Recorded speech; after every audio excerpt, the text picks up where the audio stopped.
चलो एसएस में chapter number 18 page number 147 पर point number 4 availability of raw material at high cost, वहां तक हुआ था। ठीक है, now point number 5 usage of non registered currency that is black money. ये सब किसके पॉइंट्स है? प्राइस राइज के कोजिज ऑफ प्राइस राइज। ठीक है, प्राइस राइज के रीजन थे, उसके कोजिज है। ठीक है, usage of non registered currency that is black money. Non registered currency मतलब कि करेंसी तो सारी रिजर्व बैंक में रजिस्टर होके ही बाहर आती है।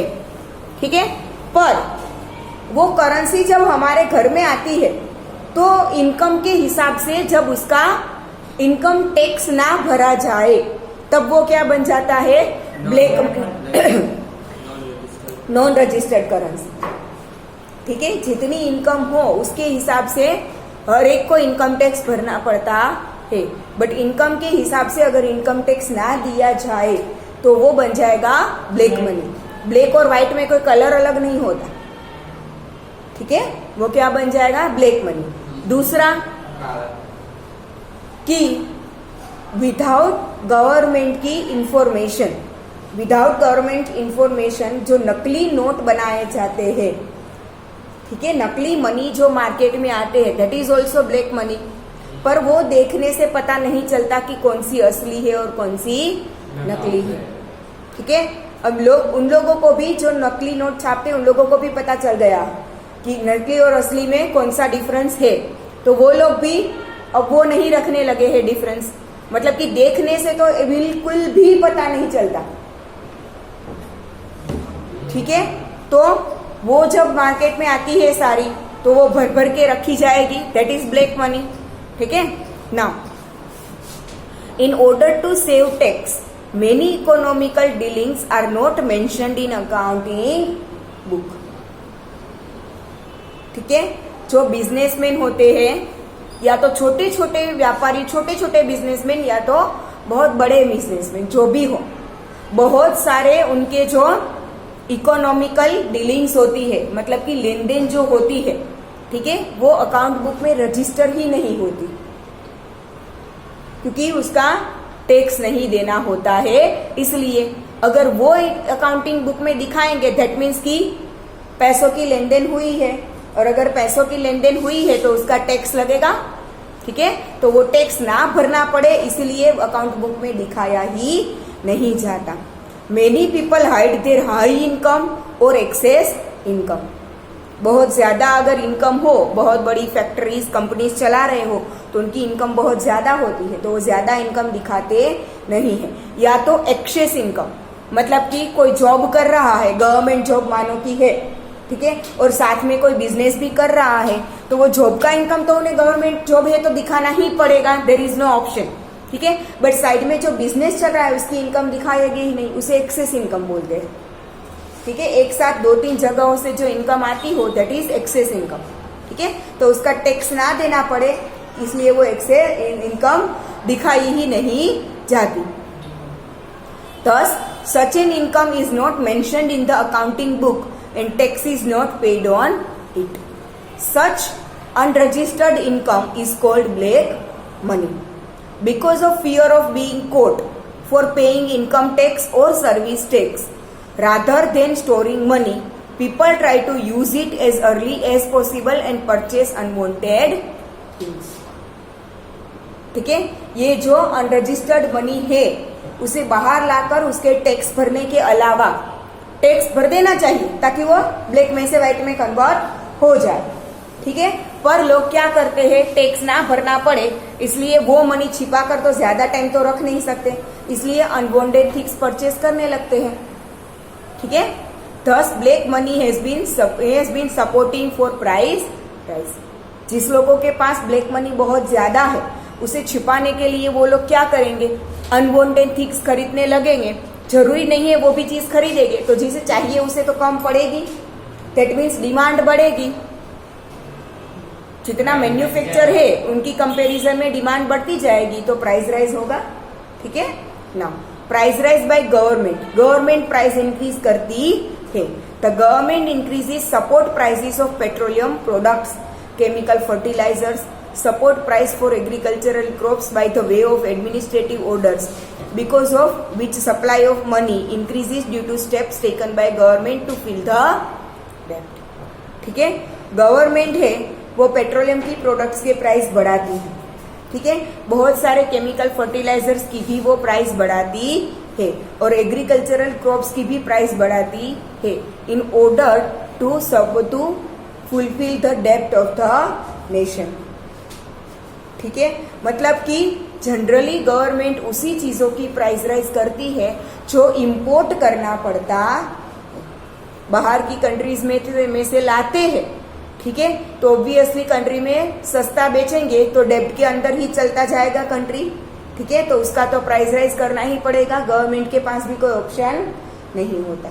ठीक है, now thus government only gives birth to price rise, सिर्फ थोड़ा सा ही प्राइस राइज करती है, बाकी सबको तो मार्केट में आकर अपने आप बढ़ते जाता है, डिपेंड्स ऑन दी डिमांड।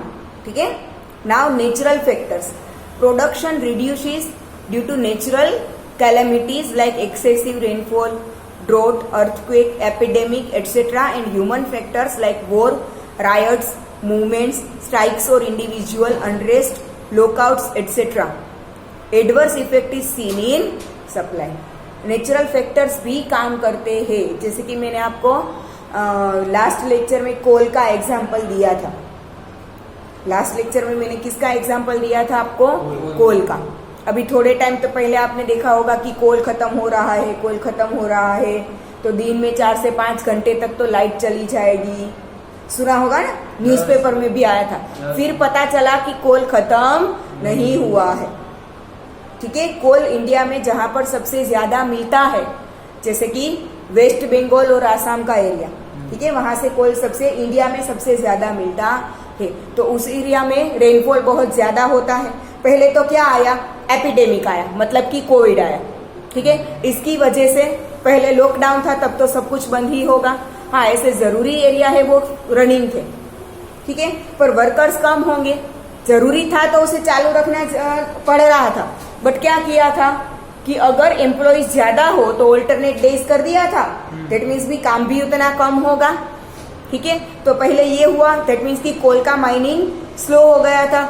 फिर उसमें हर साल बारिश बहुत ज्यादा होती है, तो ड्यूरिंग मॉनसून वहां पे फ्लड आता ही है, तो उसकी वजह से काम स्टॉप हो गया था। ठीक है, ऐसे बहुत सारे 2-3 रीजन एक साथ हो गए, तो थोड़े टाइम तक कोल का माइनिंग ही बहुत कम हुआ था, जिसकी वजह से सबसे ज्यादा इंडिया में इलेक्ट्रिसिटी कोल की मदद से प्रोड्यूस हो रही। ठीक है, तो कोल का माइनिंग बहुत कम हो रहा था, जिसकी वजह से इलेक्ट्रिसिटी ज्यादा प्रोड्यूस नहीं हो पा रही थी। ठीक है, फिर समझ में आया कि कोल खत्म नहीं हुआ है, सिर्फ माइनिंग कम हो रहा। ठीक है, तो ऐसे फैक्टर्स है कि जो प्राइस राइज के लिए रेस्पॉन्सिबल है। ठीक है, आपको नहीं पता होगा क्योंकि आप अभी घर नहीं संभालते। आपके पेरेंट्स को पूछना कि लास्ट ये जो सितंबर और अक्टूबर का जो इलेक्ट्रिसिटी बिल आया था, उसमें तो इंक्रीज होकर नहीं आया। ठीक है, बट ये जो नवंबर दिसंबर का हर 2 महीने के बाद इलेक्ट्रिसिटी बिल आता है ना, हमारे एरिया में हर 2 मंथ्स के बाद आता है। जहां पर टोरेंट लागू होता है वहां पर एवरी मंथ होता है। ठीक है, हमारा किसके अंडर है?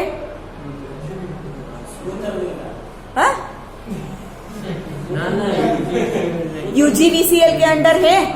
ठीक है, तो हर 2 मंथ्स के बाद इलेक्ट्रिसिटी बिल आता है। ठीक है, तो न्यूज़पेपर में न्यूज था कि हर एक यूनिट के हिसाब से इलेक्ट्रिसिटी बिल काउंट होता है ना।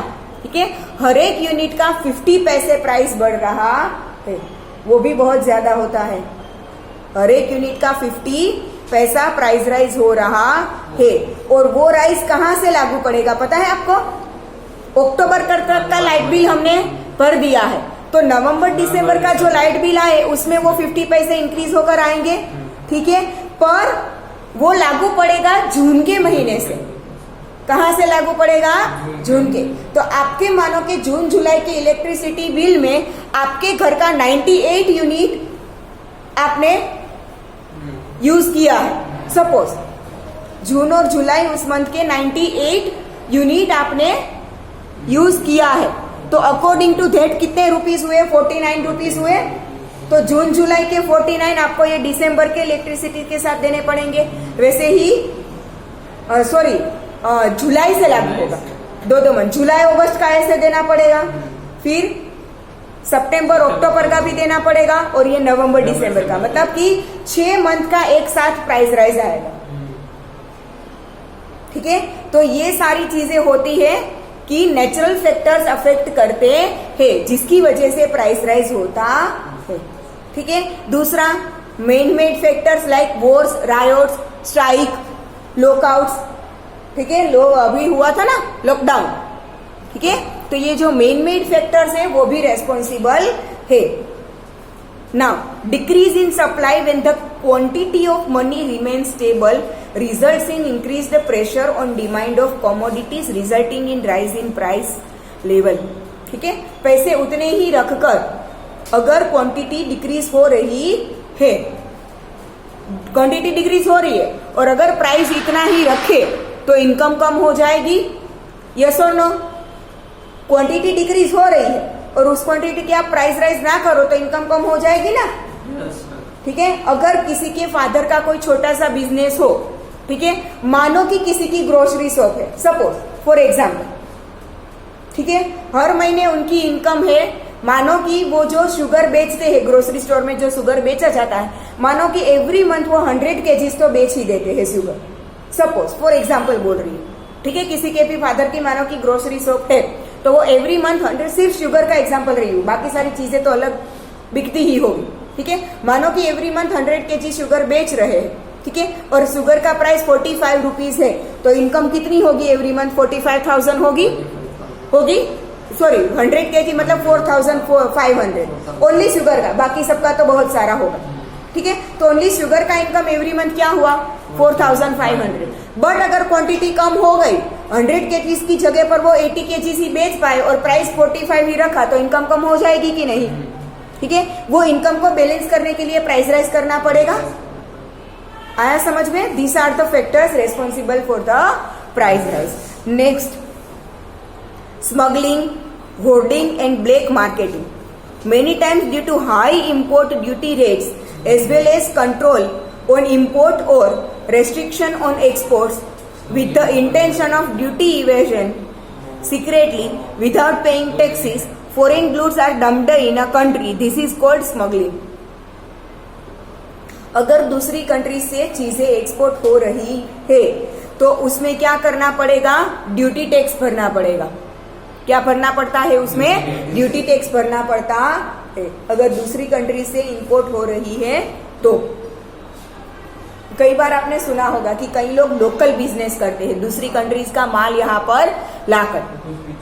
ठीक है, फॉरेन कंट्रीज की बहुत बड़ी बड़ी ब्रांड्स है, उसका माल जब इंडिया में आता है तो वो तो ठीक है कि जो भी शोरूम वाले हैं वो अपने हिसाब से ड्यूटी टैक्स भरकर ही माल लाते हैं. इसीलिए तो फॉरेन कंट्रीज का जो भी फॉरेन ब्रांड्स है वो इंडिया में क्या मिलती है?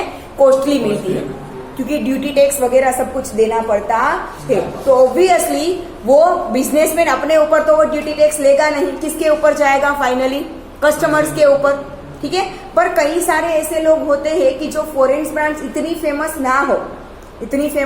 ना हो ताकि उसके और इसलिए उसके शोरूम्स वगैरह बहुत हाई क्वांटिटी में इनकम मतलब इंपोर्ट नहीं किया जाता, लो क्वांटिटी में उसे इंपोर्ट किया जाता है. और इतनी लो क्वांटिटी में ड्यूटी टैक्स भरना मतलब कि बहुत ज्यादा हो जाएगा. ठीक है, तो कई बार क्या करते हैं छोटे छोटे बिजनेसमैन जो फॉरेन कंट्रीज की मतलब कि जो भी चीजें इंपोर्ट होती है वो इलीगली लाते हैं ताकि ड्यूटी टैक्स भरना ना पड़े. That is known as smuggling. उसे क्या बोलते हैं? स्मगलिंग बोलते हैं. ठीक है, ड्यू टू स्पेक्यूलेशंस और र्यूमर्स और predictions that price rise are going to rise in future, all these sections of society, businessmen, producer, consumers get involved in hoarding in more or less quantity. ठीक है, कई बार सिर्फ अफवाहें निकलती है कि फ्यूचर में इस चीज का प्राइस राइज होने वाला है, उस चीज का प्राइस राइज होने वाला है, जिसकी वजह से सोसाइटी, बिजनेसमैन, प्रोड्यूसर सब कुछ क्या करते हैं? स्टॉक करके रखते हैं. अभी सस्ता मिल रहा है तो बहुत ज्यादा भरकर रख दो. फिर जब प्राइस राइज होगी तब उस प्राइस में बेचो ताकि प्रॉफिट बहुत ज्यादा हो। इसे बोलते हैं होर्डिंग। क्या बोलते हैं उसे? होर्डिंग। ठीक है ना। As a result of it pressure on supply of that commodity is created, जिसकी वजह से उस चीज का मतलब कि डिमांड बढ़ती जाएगी। और बिजनेसमैन लेवल कस्टमर की डिमांड नहीं बढ़ती। बिजनेसमैन क्या करते हैं? भरकर रखते हैं क्वांटिटी, तो वो कंपनी से डिमांड प्रोड्यूसिंग जो यूनिट है उससे डिमांड ज्यादा करेंगे, तो उनसे डिमांड ज्यादा करेंगे तो उन्हें प्रोडक्शन भी ज्यादा करना पड़ेगा, जिसकी वजह से प्राइस राइज होगा। जो होने वाला नहीं था, सिर्फ अफवाह थी, अब ये सच में हो रहा। ठीक है ना। An artificial scarcity arises. Artificial scarcity arises मतलब कि चीज की अछत जो नहीं होने वाली थी वो हो गई, उसे बोलते हैं आर्टिफिशियल स्कार्सिटी। हकीकत में वो चीज मार्केट में कम नहीं है, भर के रखी है इसीलिए कम मिल रही है, जिसे बोलते हैं आर्टिफिशियल स्कार्सिटी। ठीक है। Due advantage of people, this is called profiteering. ठीक है। ज्यादा से ज्यादा प्रॉफिट लाने की लालच में ये जो होर्डिंग होता है उसे बोलते हैं प्रॉफिटियरिंग। ठीक है ना। Thus by evil activities like hoarding, black marketing and profiteering, scarcity of commodities is created in the market. इन सारी हरकतों की वजह से चीजों की मार्केट में अछत मतलब स्कार्सिटी होने लगेगी। This is a factor responsible for price rise. Now why prices should be controlled. Prices क्यों कंट्रोल होनी चाहिए? क्यों ज्यादा प्राइस राइज नहीं होना चाहिए? Normal Continuous price rise causes massive, far-reaching and adverse effects on economy and social life of people. ठीक है। कंट्री में ज्यादातर लोग, हमारी कंट्री में तो ऐसे है कि जो मिडिल क्लास पर रहते हैं, इकोनॉमी के हिसाब से घर की इनकम इतनी भी ज्यादा नहीं होती। ठीक है। तो उसे क्या बोलते हैं? मिडिल क्लास लोग। हाई क्लास लोग में हम कोई भी हाई क्लास में नहीं आते, हम सब मिडिल क्लास में ही आते हैं। हमारी इनकम टीवी के एक्टर्स जैसी या तो अंबानी जैसे बड़े बड़े बिजनेसमैन जितनी हैं वो लोग हाई क्लास में आते हैं। ठीक है। इनकम अच्छी है, सबकी फैमिली की इनकम अच्छी है, पर फिर भी हाई क्लास में नहीं आते। किस में आते हैं? Middle class. ठीक है।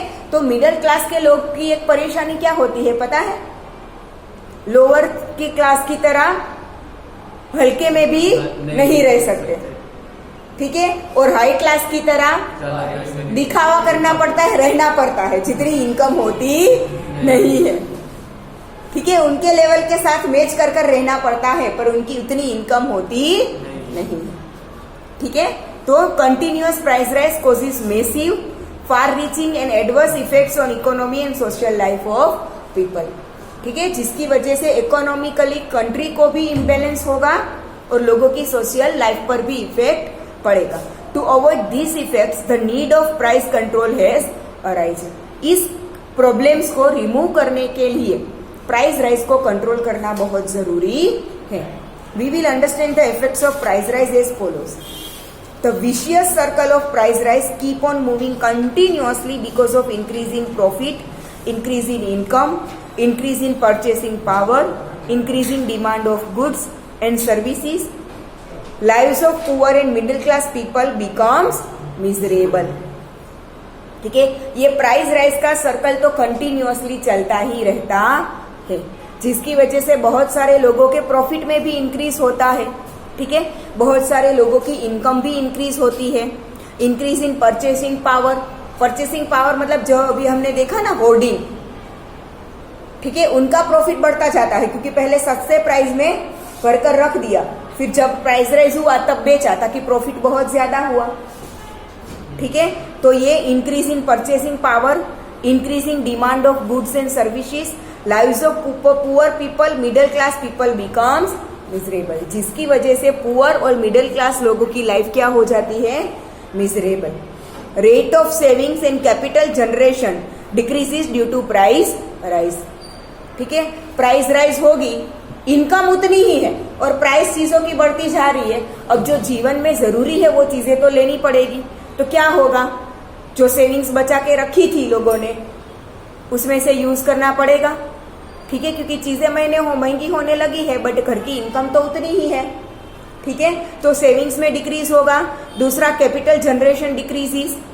ठीक है, आप जो बोलते हो ना कि फिक्स में रखा है, बैंक में कोई मनी फिक्स पे रखते हैं, अभी तो एसबीआई और बहुत सारा आ गया है, सिस्टमेटिक प्लान इन्वेस्टमेंट।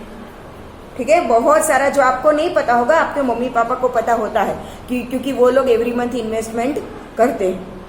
ठीक है, तो कई बार क्या होता है कि इनकम ज्यादा हो तो उसे संभाल कर बैंक में फिक्स डिपॉजिट करके रखते हैं, that is known as capital generation. उसे क्या बोलेंगे? Yes, FD. ठीक है, उसे क्या बोलेंगे? Capital generation. तो ये भी डिक्रीज होता जा रहा है। घर की इनकम ना हो, सेविंग्स भी बचे ना हो, तो एफडी तोड़कर वापस यूज करनी पड़ती है। ठीक है ना। Production of capital generation decreases due to price rise. Capital generation जो था ये प्राइस राइज की वजह से डिक्रीज हो रहा है। Production of necessary commodities decreases, new business industries employment stops. ठीक है, जो अभी नए नए बिजनेसेस, नए नए स्टार्टअप है, उन लोगों की इनकम तो एकदम से ऑब्वियसली नहीं बढ़ जाएगी। ठीक है, बिजनेस अभी नया नया शुरू किया है, कोई फैक्ट्रीज नई नई शुरू की है, तो 1-2 साल तो मार्केट में आने में लगते हैं, मार्केट में अपना नाम कमाने में 1-2 साल तो लगते हैं। तो ऑब्वियसली इतनी जल्दी डायरेक्टली इनकम, इतना ज्यादा प्रॉफिट तो स्टार्टअप करने से सीधा तो नहीं हो जाता। तो ये जो न्यू स्टार्टअप्स होते हैं उन्हें क्या होता है? डायरेक्टली इफेक्ट होता है। ठीक है ना। Foreign investment decreases because of increase in import of goods, foreign exchange is spent which gives rise to new problem. Foreign exchange जो गवर्नमेंट ने संभाल कर रखे हैं वो क्या करेंगे? अगर इकोनॉमिकली इम्बेलेंस हो गया तो फॉरेन एक्सचेंजेस जो संभाल कर रखे थे, अब सामान तो इंपोर्ट करना पड़ेगा क्योंकि डिमांड बढ़ती जा रही है, तो फॉरेन का सामान इंपोर्ट करना पड़ेगा, तो सामने फॉरेन करेंसी में ही एक्सचेंज करना पड़ेगा कि नहीं? यस और नो? ठीक है, तो फॉरेन करेंसीज का जो स्टॉक था वो भी खत्म होने लगता है। ठीक है, which gives rise to new problem. Production of necessary goods decreases, so scarcity is created.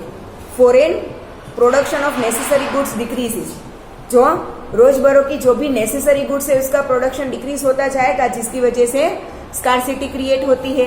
Living standard of the people deteriorates, the poor become poorer. लोगों का जो लिविंग स्टैंडर्ड था वो नीचे जाता है और पुअर है वो और भी ज्यादा पुअर होते जाते हैं, क्योंकि इनकम बढ़ती नहीं है बट जीवन जरूरियात की जो एवरी डेली यूज की जो चीजें है वो तो लेनी पड़ेगी। अब प्राइस राइज होगा तो देना तो पड़ेगा ही पैसा, इनकम हो या ना हो। कोई फ्री में देता है? आप कुछ खरीदने जाओ तो कोई फ्री में देता है? नहीं देता ना। ठीक है ना। As the production cost of goods increases in the country, they become expensive, so the cost of export goods increases. ठीक है,